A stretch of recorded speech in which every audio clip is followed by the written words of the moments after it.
నమస్తే, మీ కార్తీక్. మనమైతే ఇప్పుడు టమోటా తోటలో అయితే ఉన్నాం. ఇప్పుడు చూడండి, ఈ చెట్టు చాలా వరకు ఏం జరిగిందంటే ఆకులు మొత్తం ఎండిపోతున్నాయి శుభ్రంగా.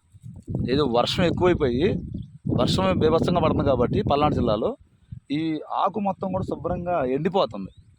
చాలా వరకు ఇలాంటి సమస్య ఉన్నప్పుడు ఏం చేయాలంటే మన బ్లూ కాపర్ కొట్టుకుంటే చాలా వరకు బాగా పనిచేస్తుంది. 319 కానీ ఇలాంటి చిన్న చిన్న మందులు, ఎక్కువ మందులు కాకుండా చిన్న చిన్న మందులు కొట్టుకుంటే ఇలాంటి పంటలకైతే చాలా బాగుంటుంది అనమాట.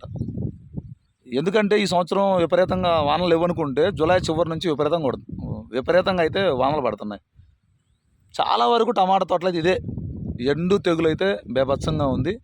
తెగులుకు సంబంధించి అయితే దగ్గరలో ఉన్న వ్యవసాయ శాఖ అధికారులు మీరు ఖచ్చితంగా సంప్రదించి తక్కువగా అంటే 3 బ్యాగులు కానీ, కాపర్ కానీ, ఇలాంటి వాటిని బోరాన్ కానీ, మెగ్నీషియం కానీ ఇలాంటి మందులే వాడండి. ఎక్కువ మందులు వాడి అనవసరంగా ఖర్చు పెట్టుకోవద్దు.